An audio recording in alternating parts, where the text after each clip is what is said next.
Cry in the Night. Chapter 1. A New Beginning. In a quiet corner of the Canadian countryside, amidst endless forests and clear lakes, lives the young Harper family. Jonathan and Elizabeth had long dreamed of having a child, and finally, their dream came true. The birth of their firstborn was not just a joy, but a true miracle that changed their entire life. John, as his friends called him, was a hard-working and kind-hearted man. He was always ready to help neighbors, take care of the house and the farm, which they inherited from their parents. Liz, his wife, was a gentle and caring woman, ready to do anything for the well-being of her family. Their newborn son became the center of their universe, a source of joy and hope. Days passed in work and care. John worked on the farm, taking care of the livestock and the land, while Liz managed the household and looked after the baby. Their home was filled with laughter and happiness, and the nights were warm and cozy as they put their son to sleep, dreaming of his future. One of their closest neighbors, Thomas Miller, was a troubled man. He often abused alcohol and got into trouble. But despite this, John and Liz always treated him with understanding and tried not to judge. They knew that Tom had his own difficulties and hardships that led him to such a lifestyle. One evening, when John returned home after a long day on the farm, Liz met him at the door with a smile and said that Tom had visited them. He was clearly drunk and talked incoherently about puppies he found in the forest. John didn't pay much attention to this, but was inwardly worried about Tom and his condition. A few days passed, and life returned to its usual course. The Harpers enjoyed every moment spent with their son, but fate was already preparing them for a test that would change their lives forever. One cold morning, when John went outside to check on the animals, he noticed something unusual. In the corner of the yard, under an old tree, lay dead pups. Their tiny bodies were frozen. John was shocked by the sight and, not knowing what kind of animals they were, decided to bury them with respect. He dug a small grave and carefully laid the pups in it. Liz, seeing this, helped him with the burial, and they both prayed for the souls of these little creatures. They didn't know that this simple and humane act would lead to a chain of events that would destroy their peaceful life. Chapter 2. The Mistake. Thomas Miller, living near the Harpers, was not known for his prudence. In the evenings, when his wife went to work, Tom often indulged in heavy drinking. One of these evenings, drunk to the point of unconsciousness, he decided to walk through the forest. His attention was drawn to strange sounds coming from the bushes. Tom, staggering and barely able to stand, approached closer and saw small furry creatures curled up in a nest. They looked like puppies. Without thinking about the consequences, Tom gathered all the pups and brought them home. In his drunken stupor, he thought they were stray dog puppies and decided to rescue them. But in the morning, sobering up, he realized that they were not dogs at all. The pups were coyotes. Tom panicked and didn't know what to do with them. He knew he couldn't keep them, as it was dangerous. The solution came quickly and was not the most reasonable. Tom decided to get rid of the pups by leaving them in the Harpers' yard. He knew that John and Liz were kind people and hoped they would find a way to take care of the puppies. However, the night was cold, and the little coyotes couldn't survive. They froze before John discovered them in the morning. Tom, realizing his mistake, tried to forget about what happened and not think about it anymore. But his actions had set off a chain of events he couldn't predict. Meanwhile, the parents of the pups, the male and female coyotes, began searching for their missing babies. Their instincts led them to the Harpers' home. At night, when all the settlers were asleep, the pair of coyotes came to John's house. They smelled their pups and began searching the yard. Not finding the live pups, their anger turned to the Harpers' livestock. The coyotes killed several animals and disappeared into the forest, leaving a bloody trail behind. In the morning, John found the damage done to his farm. He was shocked and didn't understand what could have provoked such an attack. Liz, seeing her husband's confusion, tried to calm him, but worry was evident in her eyes. They didn't know that the events of that night were just the beginning of a great misfortune that would befall their family. Chapter 3. Unwitting Victim. Several days had passed since John buried the frozen pups in his yard. Life at the Harpers returned to normal, and they tried not to think about the strange discovery. However, a sense of unease hung in the air. John couldn't shake the feeling that something was wrong. One evening, as the family was preparing for bed, John heard strange noises outside. He cautiously peeked out the window and noticed movement near the barn. Taking a lantern and a rifle, he went outside, leaving Liz with the baby inside. John cautiously made his way towards the source of the sounds, lighting his way with the dim glow of the lantern. Approaching, he saw that the barn door was slightly ajar.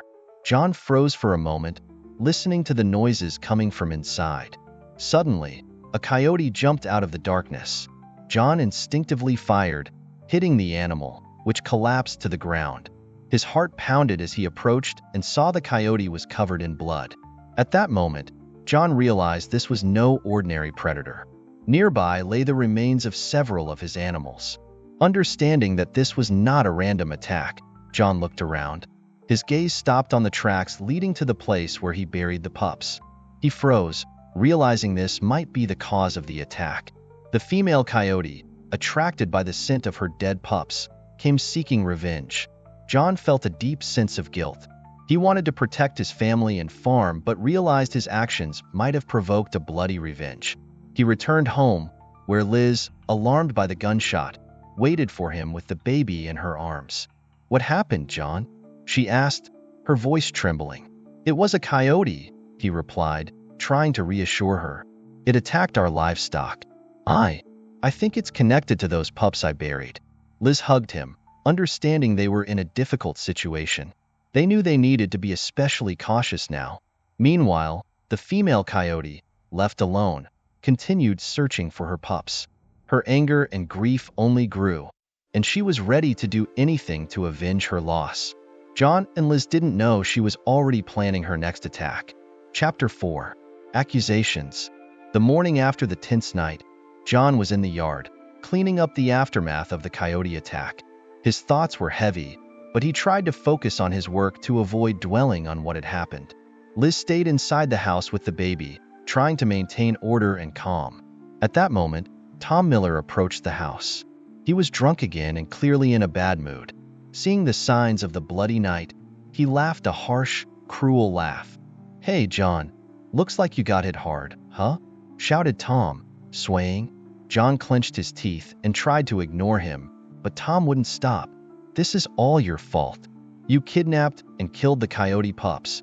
Now they're avenging you," he yelled, clearly enjoying his accusations. John froze, not believing his ears. He knew it was a lie, but realized Tom could turn the other neighbors against him. He felt a wave of anger rising inside him, but controlled himself. Liz, hearing the shouting, came out of the house and stood next to her husband, trying to support him. "Go away, Tom. You don't know what you're talking about," Liz said firmly. "I know more than you think."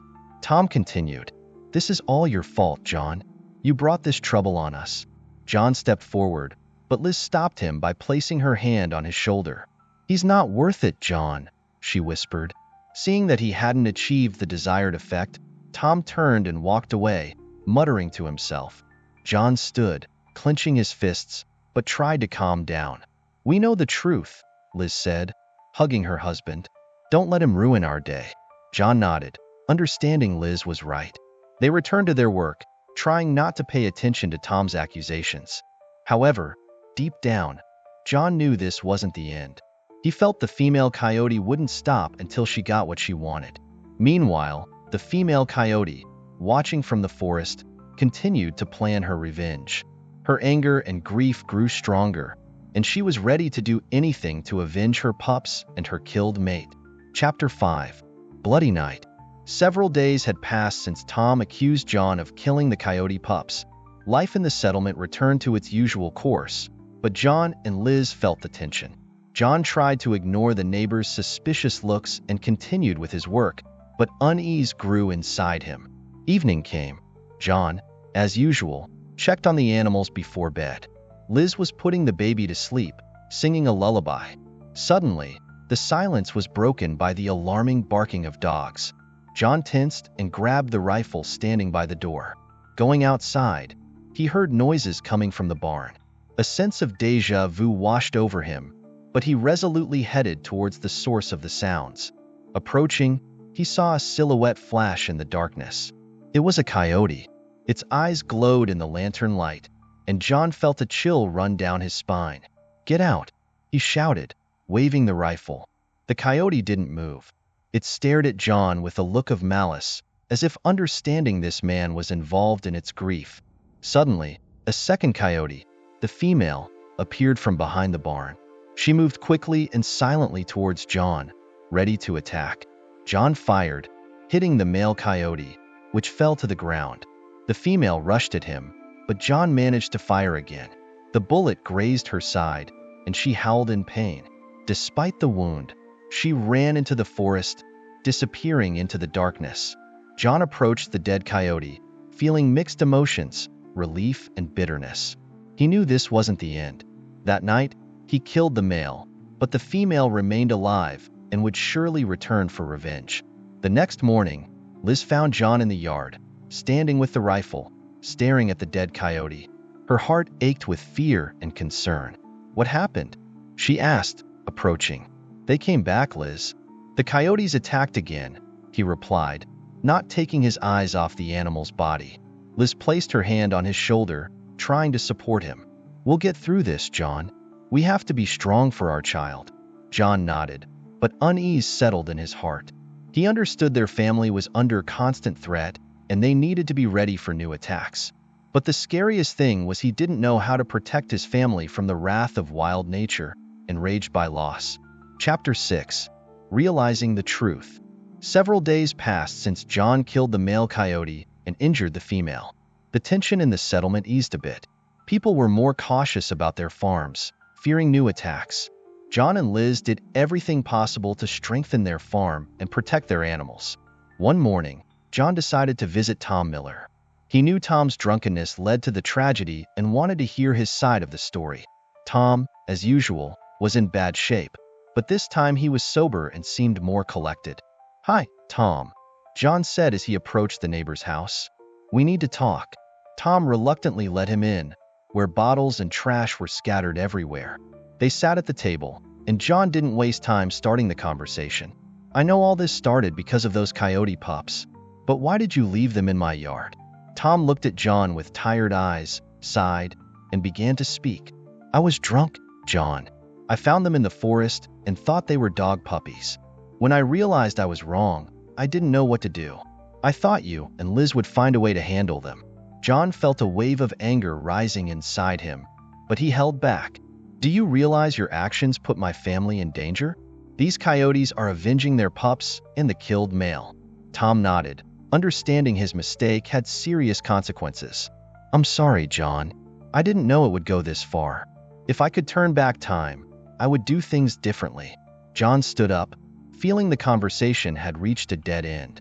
He couldn't change the past, but could try to protect his family in the future.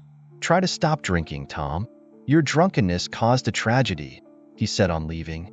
Returning home, John told Liz about the conversation with Tom. She was disappointed but understood their task now was to protect their child and farm. Meanwhile, the female coyote, recovering from her wound, continued her search. She didn't lose hope of avenging her pups and her killed mate. Her instincts led her back to the Harper's home. Chapter 7. Preparing for Spring. Weeks passed since John and Liz realized the depth of the disaster that had befallen their family. Winter slowly retreated, giving way to spring.